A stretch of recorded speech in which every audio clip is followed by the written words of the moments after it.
So what do you call yourself? Welcome to the LaTangela Show. Hey. Hey, what can I do for you this fine day? This is your destiny. Hot, hot, hot. Right now. Welcome to the LaTangela Show. Kick it. Come on in and enjoy yourself. Right now. We gon' party like no one else. Welcome to the LaTangela Show.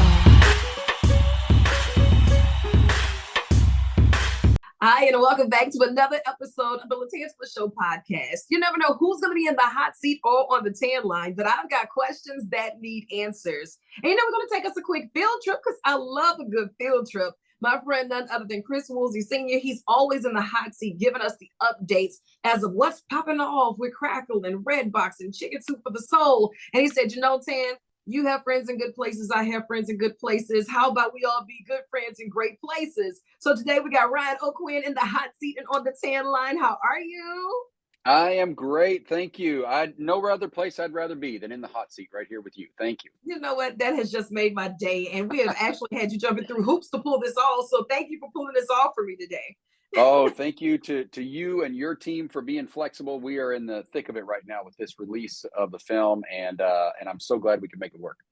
Absolutely. Now, you're no stranger when it comes to the world of entertainment, and you say that you're in the thick of it right now because we're doing all of the premieres, we're doing all of the screenings. But before we even get there, you're also one of the lead producers of this film, and you're also one of the actors in this film. So it's like, when do you find some time to take a nap? To say, oh, brain, we're going to shut it down. Oh, that would be good. And maybe with Christmas coming up, I'll be able to pull the plug just a little bit, but probably not. And, couple that with 3 kids and all the other things that we're doing. And certainly not me. You and I were talking offline about my wife, Heather O'Quinn, who is another one of the producers on the film, and honestly holds it all together. So if it were not for her, this whole place would be a train wreck. That's for sure. That's beautiful. That's why we call her the better half. Hello. That's right. That's exactly right. I am the first to admit it. I am 22 years in, and I think in Hollywood years, that's probably about 112. So I feel pretty good about it. And every year is just a bigger blessing because you see, this woman has made a sacrifice to put up with you and all the voices in your head. Definitely had. Boy, she's got a lot to contend with. That's for sure. There's a special seat in heaven. I'm positive. But I gotta ask you, Ryan, does it ever get difficult to work with your wife? Like, being that this is a family affair, maybe there's a part of bringing back Christmas you didn't want in the film. But you know that if she wants this role in that film, it's going whether you want it or not.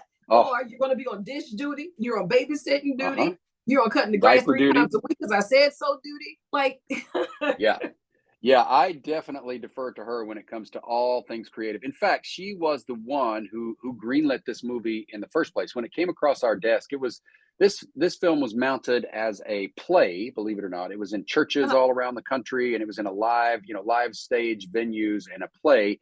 And the writers, Trey and Ariel Fernald, adapted it to a screenplay and then sent it up through the coverage process at our production company. And Heather was the one who finally greenlit it. So again, credit where credit is due. She found the project and fast tracked it through so we could get it out for Christmas time. But I if anything, a figurehead is even a strong descriptor, but I certainly have a whole team of folks who do jobs way better than I do. So. Yeah, and that's good. Knowing how to delegate, knowing how to say that others will support me with this vision, because that's what it is. When you're bringing something like this to life, it's a vision versus sight. So where you may see something, someone else may have a vision to bring it all together. And what is it that you want with bringing back Christmas for families as they gather around the television to watch this? Yeah, well, first of all, you hit the nail on the head. This is a film for the entire family, and I would argue that we don't have enough of that content nowadays, where you can sit down. I said in an interview yesterday, you can sit down with grandparents on one side and grandkids on the other side, and not have to worry about what they're consuming, what your kids are consuming, and everybody's cringing at this point. Oh my gosh, you've been there, right? Where you're slowly sinking down into the couch cushions as you're trying to scramble for the fast forward on the remote, and avoiding those awkward conversations afterwards. But this movie has none of that. It's really great. And I'm obviously biased, but it's rare to find a film that has both heart and humor. And that's one of the things that attracted us to this. And so it's multi-generational in the sense that, it's good for all ages. And in answer to your question, the real takeaway in the midst of this, as you can probably glean from the name of my production company, which is Damascus Road Productions, we lean into faith and family content. So with this particular film, Daniel, who is aptly played by Mark Christopher Lawrence, who is just incredible, by the way, and Lee Allen Baker, who your audiences will remember from Good Luck Charlie and Will and Grace and a whole bunch of things. But Mark Christopher's character at the end really, and they go back in time and they're set in modern day settings, but Lee Allen, who plays this sassy little angel, sort of in a tip of the hat homage to It's a Wonderful Life, takes him back in time, and they find themselves as kind of wallflowers looking at Mary and Joseph, who are getting ready to have that baby, the baby for the first time. And what he realizes, among other things, is, first of all, people have had problems for 2,000 years or more, right? There's nothing that humans are immune to, no matter who you are. And secondly, we're all going to find challenges, but at the end of the day, when you turn to God, He is there to walk you through that. So that's the ultimate takeaway. Is the answer. I love it. And and to have those good messages and something that's going to be comforting and something that's going to be a part of our new traditions when it comes to sitting around saying, what is our newfound favorite film? Well, you know what? I want to say that my team, my family, my newfound friends, my dramatic pause. There it is. There it is. They really put some thought and some heart behind this, because often you get this content and people are force feeding us things that we don't want. They're force feeding us messages that we may not need. And of course, when you're sitting around, 'tis the season, we really want to remember the reason behind all of it. We don't want to live on an island or underneath some big bubble. We want to be entertained, and it's warm to know that people are putting thought in their hearts and not willing to jeopardize their souls in order to give us entertainment. Well, you're right. And thank you so much for saying that. And we have high hopes that it will make that, that list that we all have of holiday favorites at the end of the year, right? We all have them all stacked up, and my family certainly has ours, but we feel like this one can be one of those evergreen titles where you just keep coming back to year after year. It's, it's timeless in the sense that we travel back in time, 2,000 years, but it's also set in modern day. But I have high hopes that it'll be on the holiday favorites list for that very reason. Nothing inappropriate in the film, and again, I'm a little biased, but you will laugh. Maybe just a skosh. You'll laugh and you'll cry. So again, sort of hard to come by, but we're proud of it. If you had to pick your favorite part of the movie without giving too much away. Yeah. Oh man. So many favorite parts. Well, I'm in the film, as you mentioned, and I won't give too much away.